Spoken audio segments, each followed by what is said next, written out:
بسم اللہ الرحمن الرحیم۔ گمنام ہیرو کے معزز ناظرین السلام علیکم۔ دوستو لائک ضرور کر دیا کریں، شکریہ۔ آئیے چلتے ہیں کہانی کی طرف۔ میں نے عرض کیا تو ہے کہ وہ ہماری چچا زاد بہن ہے۔ اس کے والد فوت ہو چکے ہیں اور اب اس کی ساری ذمہ داری ہمارے کندھوں پر ہے۔ میں نے کہا مگر یہ سب کچھ آپ مجھے کیوں بتا رہے ہیں؟ مجھ سے کیا چاہتے ہیں آپ؟ ہم دراصل اس کی رہائی کے سلسلے میں آپ سے مدد کے طلبگار ہیں ڈاکٹر صاحب۔ وہ کس طرح؟ میں کیا کر سکتی ہوں اس سلسلے میں؟ دیکھیں ڈاکٹر صاحب، ہم آپ کو منہ مانگی رقم دے سکتے ہیں، 20,000 40,000 جتنی بھی رقم آپ کہیں۔ آپ صرف اتنا کریں کہ آپ اسے پاگل قرار دے دیں۔ آبی نے بات کھول دی۔ ڈاکٹر نفیسہ پھٹی پھٹی آنکھوں سے ہمیں یوں دیکھنے لگی جیسے اسے اپنی سماعت پر اعتبار نہ آ رہا ہو۔ چند ثانیے اسی طرح گزر گئے۔ اس کی حیرت کسی طرح بھی کم نہیں ہو رہی تھی۔ دیکھیں ڈاکٹر صاحب، آدمی کا دارو ہوتا ہے۔ ہمیں اپنی بہن کی رہائی اپنی زندگی سے بھی زیادہ عزیز ہے۔ آپ ہم پر یہ نوازش کر دیں، اس کی زندگی تباہ ہونے سے بچ جائے گی۔ ہم آپ کو منہ مانگی رقم دے دیں گے، آبی نے اور زیادہ پرجوش لہجے میں کہا، اور پھر بے اختیار اٹھ کر اس نے ڈاکٹر کے پاؤں پر ہاتھ رکھ دیے۔ گڑ گڑا کر بولا، ہماری مدد کریں گے ڈاکٹر صاحب، آپ کے لیے یہ کچھ مشکل نہیں ہے، اس سے پہلے بھی ایسا ہو چکا ہے۔ میں ایسے 2-3 آدمیوں کو جانتا ہوں جن کو اسی طرح جیل سے رہائی مل گئی تھی۔ یہ کہہ کر اس نے ڈاکٹر کے پاؤں پر سے ہاتھ اٹھا کر اس کے سامنے یوں جوڑ دیے جیسے وہ کسی مندر میں رکھی مورتی کو پرنام کر رہا ہو۔ آپ مجھے ان لوگوں کے نام بتا سکتے ہیں جو اس سے پہلے ڈاکٹر نے رہا کروا دیے تھے؟ ان کے ناموں کی ضرورت نہیں ہے ڈاکٹر صاحب، ہم کسی کا نام نہیں لیتے، آپ صرف ہماری بہن پر رحم کریں۔ اگر میں ایسے پاگل ڈکلیئر کر دوں تو بھی اسے میڈیکل بورڈ کے سامنے پیش ہونا پڑے گا۔ اس کا بھی آپ بندوبست کر سکتی ہیں؟ مجھے معلوم ہے کہ ایک ایسی دوا موجود ہے جس کا ٹیکہ لگانے سے آدمی عارضی پاگل ہو جاتا ہے۔ آپ بہت چلاک آدمی نظر آتے ہیں ٹانڈا صاحب، مگر اس کو پاگل ثابت کر دینے کے بعد بھی اس کی رہائی ممکن نہ ہوئی۔ اسے ہم پاگل خانے کے خاص وارڈ میں بھیج دیں گے۔ آپ آگے کی فکر نہ کریں ڈاکٹر صاحب، وہاں سے ہم خود چھڑوا لیں گے۔ ہو سکتا ہے کہ ہم اسے وہاں سے غائب کرا دیں۔ ایسی صورت میں ٹھیک ہے، میں آپ کی بات سمجھ رہی ہوں، مگر مجھے کیا فائدہ ہوگا اس ڈرامے سے؟ ہم آپ کو منہ مانگی رقم دے سکتے ہیں ڈاکٹر صاحب، آپ مجھے 50,000 روپیہ دے دیں تو میں یہ رسک لے سکتی ہوں۔ میں نے بریف کیس اوٹ میں لے کر کھولا اور 50,000 کے نوٹ نکال کر ڈاکٹر نفیسہ کے سامنے میز پر ڈھیر کر دیے۔ اس نے گرسنگی کی کیفیت میں ڈوبے ہوئے انداز سے وہ نوٹ چھوئے اور انہیں اپنی طرف گھسیٹ کر بولی، کتنی رقم ہے یہ پورے 50,000 ہیں۔ آبی نے صوفے پر بیٹھے ہوئے وہ نوٹ کھینچ کر اپنی طرف کیے اور 10,000 کی 2 گڈیاں اس کو دے کر بولا، یہ 20,000 روپے آپ ابھی رکھ لیں، یہ 30,000 ہم آپ کو اس روز دیں گے جس روز میڈیکل بورڈ کی طرف سے آسیہ کو پاگل خانے بھیجنے کا فیصلہ کر دیا جائے گا۔ ٹھیک ہے ترانڈا صاحب، آپ مجھ سے ٹھیک 1 ہفتے بعد ملیں، اسی وقت اسی جگہ، میں آپ کو میڈیکل بورڈ کے فیصلے کی نقل دے دوں گی۔ یہ کہہ کر اس نے 20,000 روپے کے نوٹ بھی آبی کی طرف دھکیل دیے۔ اس کا نوکر رمزو کافی کا برتن اٹھائے اندر آ رہا تھا۔ اس نے کافی ہمیں نازک اندام پیالیوں میں بھر کر دی تو ڈاکٹر نفیسہ بولی، یہ رقم آپ رمزو کو دے دیں۔ ابھی نے 2 گڈیاں اٹھا کر رمزو کی طرف بڑھا دیں۔ وہ بولی، رمزو یہ روپے رکھ لو، میں تم سے صبح لے لوں گی۔ بہت بہتر بیگم صاحب۔ یہ کہہ کر رمزو نے 2 گڈیاں میز پر سے اٹھائیں اور تیز قدم اٹھاتا کمرے سے باہر نکل گیا۔ ہم آپ کا یہ احسان عمر بھر نہیں بھولیں گے ڈاکٹر صاحب، ہماری بہن کی زندگی تباہ ہونے سے بچ جائے گی، یہ آپ کا بہت بڑا احسان ہوگا ہم پر۔ آبی نے کہا، وہ بہت ممنون نظر آ رہا تھا۔ یہ احسان کہاں ہے، یہ تو سودے بازی ہے جناب ترانڈا صاحب، آپ کی مہربانی ہے کہ آپ ایسا فرماتی ہیں، ورنہ ہم تو بہت زیادہ خوفزدہ تھے۔ آبی نے کہا، کوئی ایسی صورت ہو سکتی ہے کہ ہم آسیہ سے آپ کی کوٹھی پر ملاقات کر سکیں؟ جی نہیں، میں اس بات کا ذمہ نہیں لے سکتی، بس ہفتے 10 دن کی بات ہے، انتظار کر لیں۔ میرا خیال ہے کہ ہمیں ناکامی نہیں نہیں ہوگی تو پھر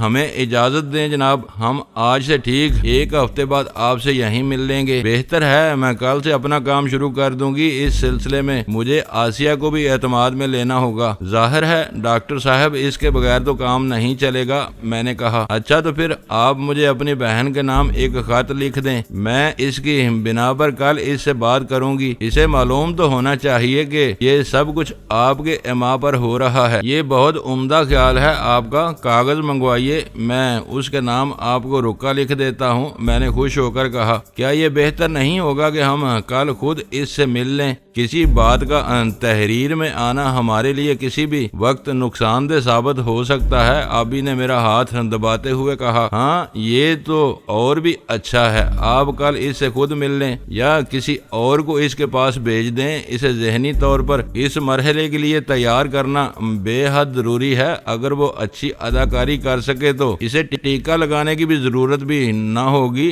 ڈاکٹر نفیسہ نے اپنی بے لوث رائے ظاہر کی، اسے ہم پوری طرح شیشے میں اتار چکے تھے۔ ٹھیک ہے ڈاکٹر صاحبہ، ہم کل اپنی عزیزہ کو اس کے پاس بھیج دیں گے، جیسے آپ کی مرضی، مگر کل اسے ساری بات آپ بتا ضرور دیں ورنہ میں کچھ نہ کر سکوں گی۔ یہ کہہ کر ڈاکٹر کرسی پر سے اٹھ گئی۔ ہم نے اسے اجازت لی اور اسی وقت وہاں سے نکل کر باہر آ گئے۔ سڑک پر پہنچتے ہی میں خوشی سے پاگل ہو گیا اور آبی کو باہوں میں لے لیا۔ تو نے میری بہت بڑی مشکل حل کر دی ہے آبی، میں تیرا یہ احسان کبھی نہ بھلا سکوں گا۔ احساس تشکر سے میری آنکھیں امڑ آئیں۔ ابھی نہیں میرے یار، ابھی سے اتنا خوش نہ ہو جا۔ وہ کیا کہتے ہیں انگریزی میں، جس کا مطلب یہ ہے کہ ہونٹ اور پیالے کے درمیان بڑے مرحلے ہوتے ہیں، تو اس کے مطابق صبر کر۔ وہ اپنے آپ کو مجھ سے چھڑاتے ہوئے بولا بات اس نے بالکل سچی کہی تھی، میری قسمت تو بار بار مجھے اوندھا کر کے ڈال دیتی تھی، میرا کوئی بھی کام سیدھا نہیں ہوتا تھا۔ زندگی کی تمام لکیریں ایک دوسری میں گڈ مڈ رہنے لگی تھی۔ میں پورب کی سوچتا تو پچھم جا نکلتا تھا۔ ایک اس ماں جائی بہن کے لیے میں نے کتنے کنویں جھانک لیے تھے، کتنے صحرا عبور کرایا تھا میں، مگر اب تک اس کے صبر و سکون کے لیے میں کچھ بھی نہ کر سکا۔ اپنی قوت بازو پر سے میرا اعتماد اٹھتا جا رہا تھا۔ بے بسی کا احساس کبھی کبھی تو میرے دل و دماغ پر اس قدر تند و تیز آندھی کی طرح حاوی ہو جاتا تھا کہ میرا دل چاہتا تھا وہی تیشہ اپنے سر میں مار کر مر جاؤں، جس سے میں جا بجا پتھر توڑ کر آسیہ کے لیے راہیں ہموار کرنے کی کوشش میں لگا رہتا تھا، مگر ایسا حرمہ نصیب اور ایسا کم حوصلہ تھا کہ خود پر بھی وار نہ کر سکتا تھا۔ ابھی مجھے ساتھ لے کر سڑک پر نکلا اور پھر ٹیکسی میں بٹھا کر حمیدہ کے گھر لے آیا۔ ہماری غیر حاضری میں ماجدہ نے گھر کی صورت کو نکھارنے سنوارنے میں کچھ اور محنت کر لی تھی۔ دونوں کمروں میں اس نے اگربتیاں سلگا دی تھیں اور وہاں بچھے نئے پلنگ ایک نئی رات کی نئی نویلی خوشیوں کی نوید سناتے تھے۔ ماجدہ ہماری واپسی پر خوش ہو گئی۔ اس نے ہمارے لیے بڑے اہتمام سے قہوہ بنایا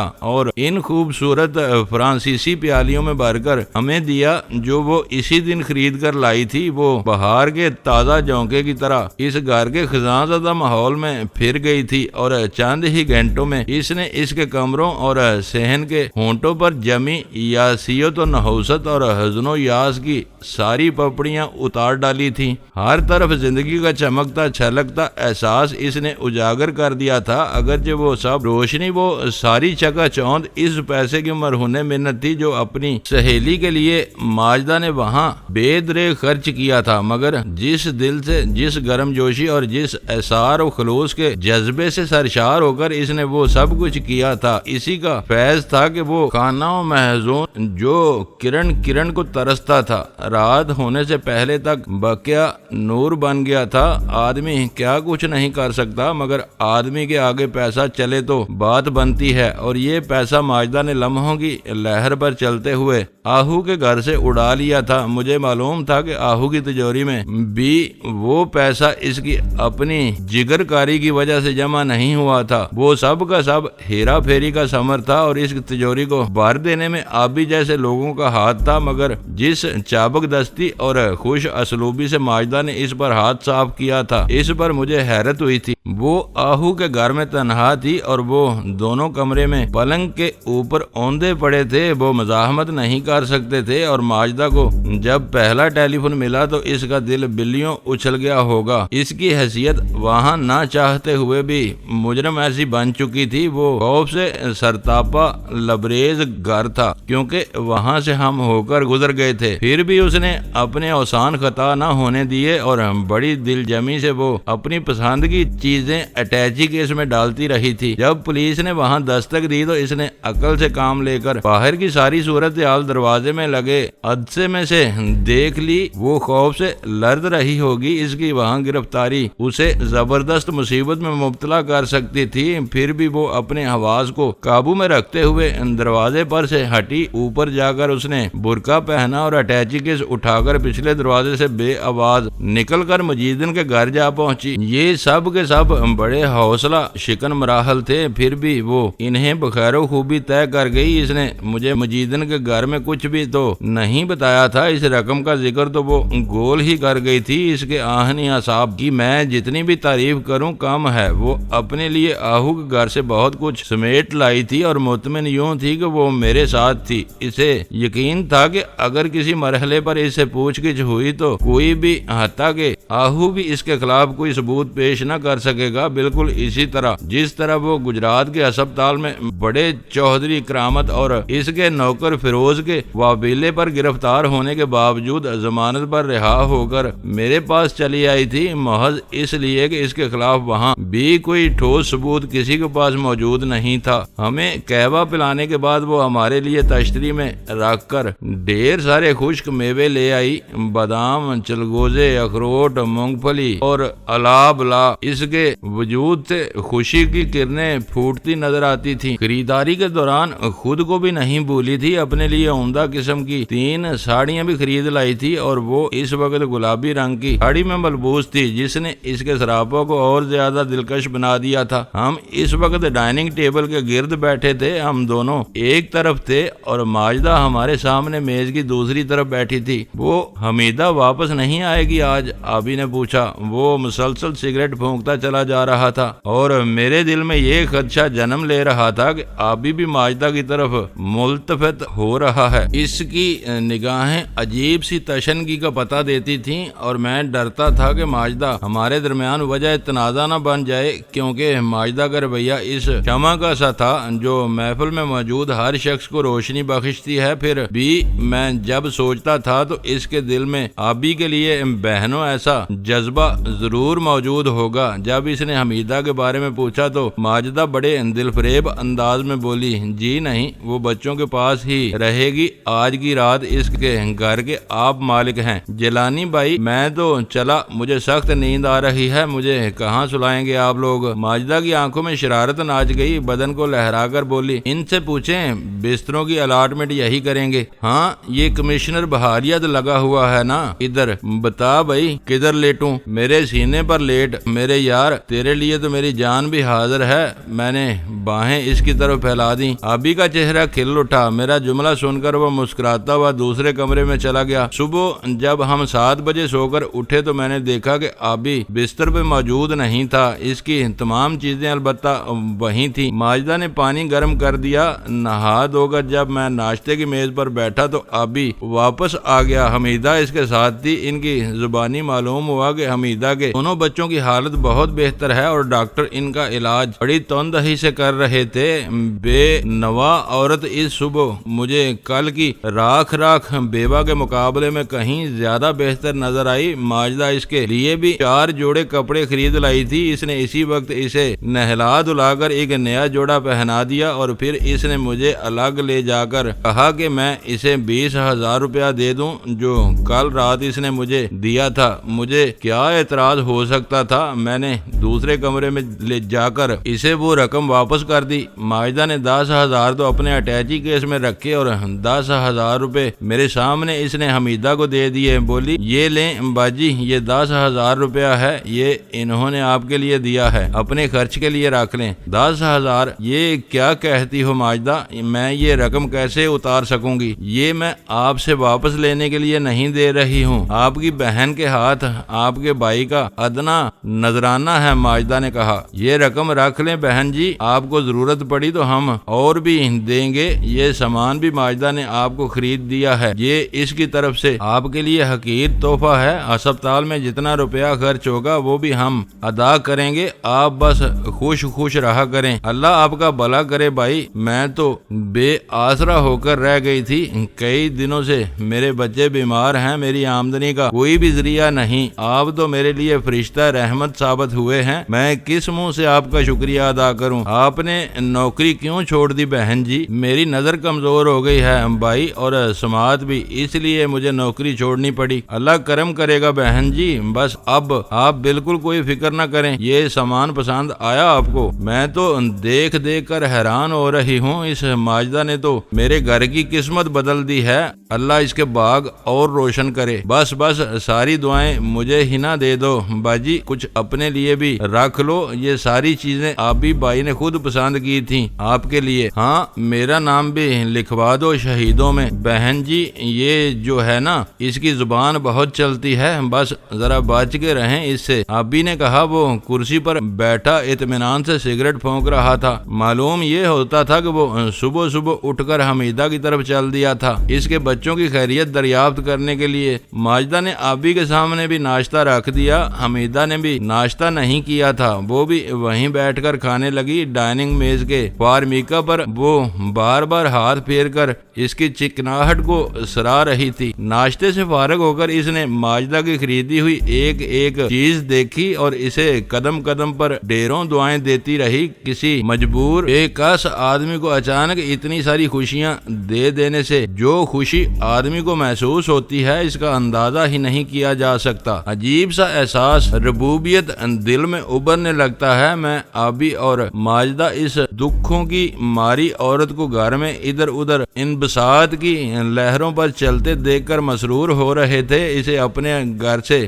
بے پناہ محبت تھی، اس کی ایک ایک اینٹ اس نے سینت سینت کر خود دیواروں میں لگوائی تھی، مگر اس گھر میں روشنی نہ ہونے کے سبب وہ خود اندھی ہوئی جاتی تھی۔ غم نے اس کی بنائی چاٹ لی تھی، مگر اب جو اتنی بڑی رقم اس نے دیکھی، اتنی ساری چیزوں کو گھر میں سجی سمری صورت میں پایا تو اس پر شادی مرگ کی سی کیفیت طاری ہو گئی تھی۔ اسے نہ اپنی سماعت پر اعتبار آتا تھا نہ اپنی بصارت پر۔ بولی یہ چیزیں تو اپنے لیے لائی ہے نا ماجدہ؟ ارے نہیں باجی، یہ سب چیزیں تمہاری ہیں، تمہارے لیے ہی خرید کر لائی تھی۔ وہ تمہارا پپو ہے نا، وہ دیکھے گا تو خوش ہو جائے گا، عذرا بھی یہ چیزیں دیکھے گی تو حیران رہ جائے گی۔ یہ سب تمہاری ہیں باجی، ہم تو بس چند دن آپ کے پاس رہیں گے پھر چل دیں گے۔ یہ تمہارا اپنا گھر ہے ماجدہ، جب تک چاہو رہو، جانے کا کیوں ذکر کرتی ہو؟ تم تو یہاں روشنی بن کر آئی ہو۔ بس اب ان چیزوں کا ذکر ختم کریں بہن جی، جائیں ادھر باورچی خانے میں بیٹھیں اور دوپہر کے کھانے کا بندوبست کریں۔ ماجدہ کو ہم ابھی ایک کام سے باہر بھیج رہے ہیں، میں نے ان کے سلسلہ گفتگو کو منقطع کرتے ہوئے کہا۔ حمیدہ فوراً ہی اٹھ کر باورچی خانے میں جا گھسی۔ اس کے اٹھتے ہی میں نے ماجدہ کو ساری صورتحال سمجھائی اور اسے اسی وقت آبی کے ساتھ آسیہ سے ملاقات کے لیے زنانہ جیل بھیج دیا۔ وہ گھر سے نکلے تو حمیدہ کے گھر میں سناٹا چھا گیا، لگتا تھا وہاں کوئی رہتا ہی نہیں ہے۔ ایسے دلگیر خاموشی میں نے ویرانوں میں بھی نہیں دیکھی تھی۔ مجھے وہ گھر اسیب زدہ نظر آتا تھا۔ کچھ دیر تو میں کمرے میں بیٹھا سگریٹ پھونکتا رہا، مگر جب وہ سکوت ناقابل برداشت ہو گیا تو میں نے کرسی لے جا کر صحن میں رکھ دی اور وہاں بیٹھ کر دھوپ تاپنے لگا، مگر وہ دھوپ بھی مجھے گرمانے میں ناکام رہی۔ میرے دل پر تو تے در تے جمی اداسی کسی طرح کم ہونے میں نہیں آتی تھی۔ رہ رہ کر آسیہ کا چہرہ میرے تصور میں گھومنے لگتا تھا اور اب میں اس سے منہ چھپانے کی کوشش کرنے لگا تھا۔ میں آسیہ کا تصور میں بھی سامنا نہیں کر سکتا تھا۔ ندامت نے مجھے کچھ اس حد تک کچل کر رکھ دیا تھا اور اپنی لغزشوں پر میں اتنا شرمندہ ہو رہا تھا کہ میں نے آسیہ کا خیال اپنے ذہن سے جھٹک دینے کی سر توڑ کوشش کی، مگر وہ ہر سمت تھی، ہر طرف موجود تھی اور وہی پرانا سوال دہراتی تھی کہ بھیا میرا کیا قصور ہے، مجھے میرے کس گناہ کی سزا مل رہی ہے؟ اور یہی وہ سوال تھا جس کا میرے پاس کوئی جواب نہیں تھا۔ آسیہ کی اذیتیں بے جا تھیں، اس کو زندگی نے جیر جیر جلا ڈالا تھا۔ وہ تو حجلہ عروسی کے خواب دیکھتی تھی، مگر ذرا دیر کے لیے اس کی آنکھ جھپک گئی تو اس کے حالات نے بندی خانے میں ڈال دیا۔ کسی جلاد کی سب سے بڑی خوبی یہی سمجھی جاتی ہے کہ وہ تلوار کے ایک ہی بار میں ماتوب کا سر تن سے جدا کر دے اور آسیہ پر پر جو تلوار چلی تھی اس کے تھامنے والے کا یہی کمال تھا کہ جب اس کا وجود اس کے اپنوں سے کاٹ کر الگ کر دیا گیا تو اس ایک لمحے کی مختصر مدت میں اسے احساس تک نہ ہو سکا کہ اس پر کیا کچھ بیت چکی ہے، مگر اس نے اپنے سامنے قانون کی سلاخیں تنی دیکھیں تو وہ اپنی بے بسی پر تل ملا کر رہ گئی۔ یہی حال میرا تھا، مجھے بھی حالات نے گانج کر رکھ دیا تھا، اور میری وہ بہن جس کی آنکھوں میں چمک دیکھنے والے کو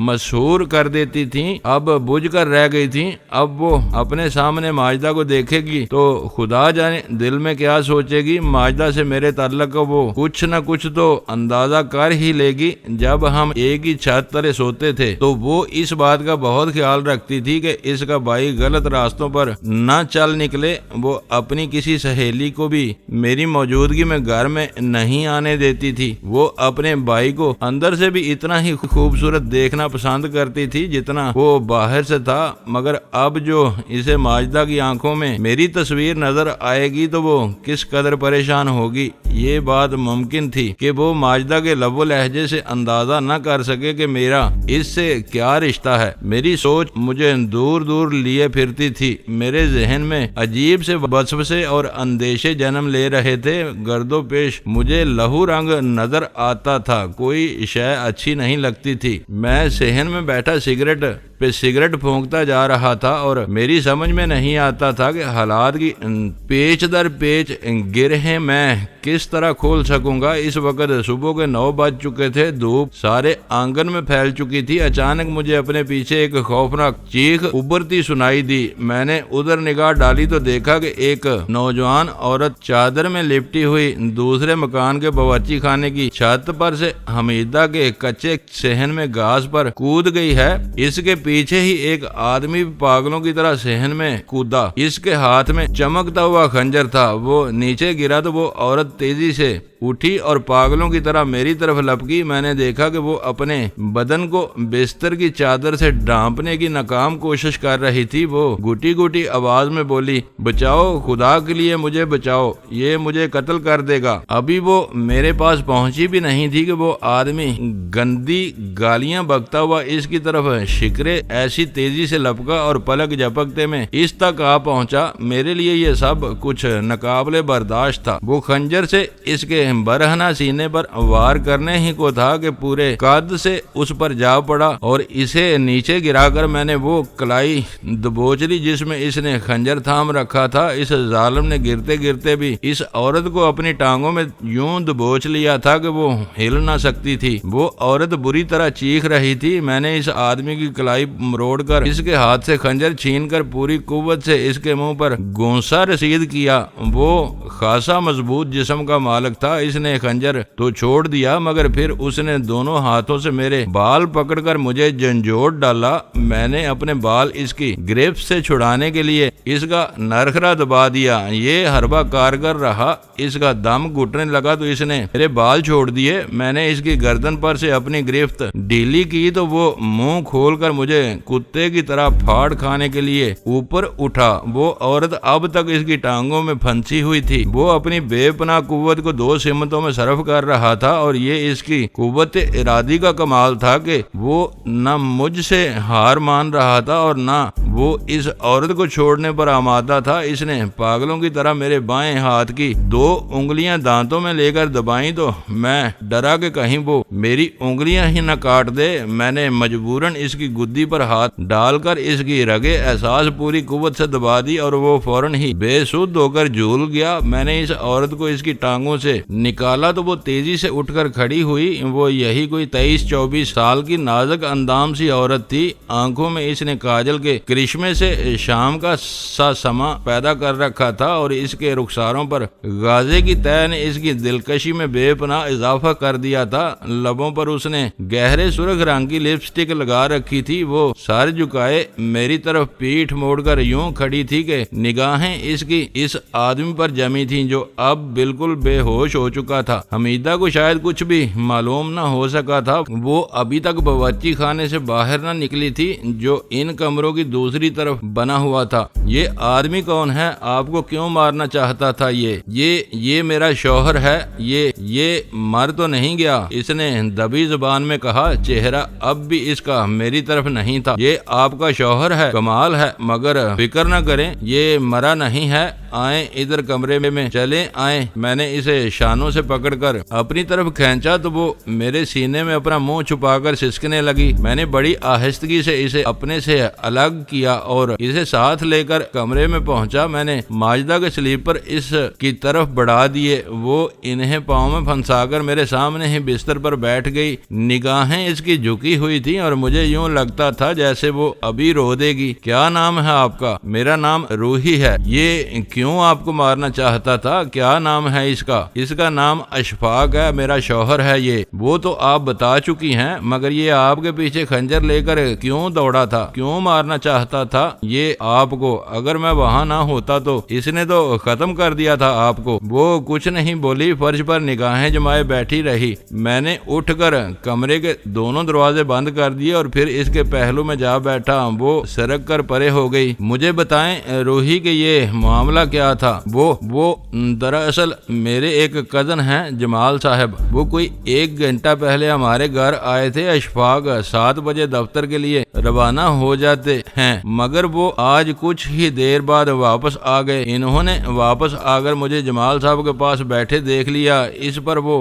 مشتعل ہو گئے۔ جمال صاحب دوسرے دروازے سے بھاگ گئے تو میں اشفاق سے خوفزدہ ہو کر صحن میں نکل گئی، مگر یہ چھرا لے کر میرے پیچھے دوڑے۔ میں ان سے اپنی جان بچانے کے لیے چھت کی طرف دوڑی تو یہ اوپر آ گئے۔ میں نے ان کے سر پر خون سوار دیکھا تو پاگلوں کی طرح ادھر کود گئی۔ اگر آپ وہاں نہ ہوتے تو یہ مجھے جان سے مار دیتے۔ ان کی شکی طبیعت ہمیں ایک نہ ایک دن ضرور تباہ کر دے گی۔ اب کہاں ہے وہ بھی کہیں چھپے ہوئے ہوں گے۔ تو اس کا مطلب یہ ہوا کہ شوہر جب گھر سے نکل جاتا ہے تو آپ جمال صاحب کے ساتھ ملاقاتیں کرتی ہیں۔ وہ چپ رہی، کچھ نہیں بولی۔ اپنی سرما سا آنکھیں اس نے پوری طرح کھول کر میرے چہرے پر جما دی، یوں جیسے وہ میری تصویر اتار رہی ہو۔ یہی بات ہے نا؟ جی وہ دراصل مجھے جمال صاحب سے بہت محبت ہے۔ میری منگنی انہی کے ساتھ ہوئی تھی، مگر پھر میرے ماں باپ نے میری شادی اشفاق صاحب سے کر دی۔ تو یہ محبت کا پرانا زخم ہے جس کی مرہم پٹی کے لیے جمال صاحب آپ کے پاس اس وقت آتے ہیں جب ڈاکٹر اشفاق وہاں موجود نہیں ہوتے۔ وہ ڈاکٹر تو نہیں ہیں، ان کی تو سگریٹ کی ایجنسی ہے۔ میرا مطلب یہ تھا کہ جمال صاحب نرس سے دوا لیتے ہیں اور ڈاکٹر سے منہ چھپاتے ہیں۔ آپ میرے زخموں پر نمک تو نہ چھڑکیں، اس نے بڑے جلے کٹے لہجے سے کہا۔ اب وہ اپنے ہونٹوں پر لگی سرخی چادر سے پہنچ رہی تھی۔ دوستو ویڈیو کو لائک ضرور کر دیا کریں۔ ISI پاک آرمی زندہ باد، پاکستان پائندہ باد۔ معزز ناظرین اپنا خیال رکھیے گا اور اپنے اس چینل کا بھی شکریہ۔